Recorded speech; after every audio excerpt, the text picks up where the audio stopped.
এই ভিডিওটি দেখার পর আপনার ইংরেজিতে কথা বলার দক্ষতা এক নতুন মাত্রা যুক্ত হবে। দেখুন, আপনি দৈনন্দিন এগুলো ব্যবহার করেন, আপনি যদি বাংলা না ব্যবহার করে আস্তে আস্তে ইংরেজিটা চর্চা শুরু করেন, আপনি একদিন ইংরেজিতে কথা বলতে পারবেন। Trust me. কী জন্য এটা না বলে আপনি বলতে পারেন ফর ওয়াই অথবা কেন, ফর ওয়াই। কোথা থেকে, ফ্রম হোয়ার কোথা থেকে, আপনি ওয়ার বললে আরও বেশি শোনাবে। কখন থেকে, ফ্রম ওয়েন কবে থেকে, সিন্স ওয়েন। ওকে, কার দ্বারা, বাই হোম মানে কাকে দিয়ে আর কি।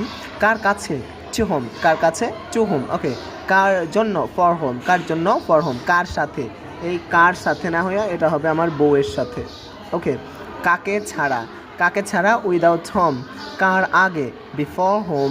কার পরে, আফটার হোম। ওকে, কার পাশে, বিসাইড হোম। কার অধীনে, আন্ডার হোম। কার বিরুদ্ধে, এগেনস্ট হোম। কার সম্পর্কে, অ্যাবাউট হোম। কার উপর, অন হোম। কিসের জন্য বা কেন, ফর হোয়াট কি থেকে, ফ্রম হোয়াট কিসের দ্বারা, বাই হোয়াট কিসের প্রতি, টু হোয়াট কিসের সাথে, উইথ হোয়াট কি ছাড়া, উইদাউট হোয়াট কিসের আগে, বিফোর হোয়াট কিসের পরে, আফটার হোয়াট কিসের পাশে, বিসাইড হোয়াট কি সম্পর্কে, অ্যাবাউট হোয়াট ডাব্লিউএস কোয়েশ্চেন এবং প্রিপোজিশন দিয়ে এইরকমভাবে শিখুন। দেখবেন আপনি একদিন ইংরেজিতে কথা বলতে পারবেন। ট্রাস্ট মি, চেষ্টা করে দেখতে পারেন। আর ইংলিশ উইনার বইটি খুব শীঘ্রই বাজারে আসবে, আপনি চাইলে বইটি আগামী অর্ডার করতে পারেন। Thank you so much.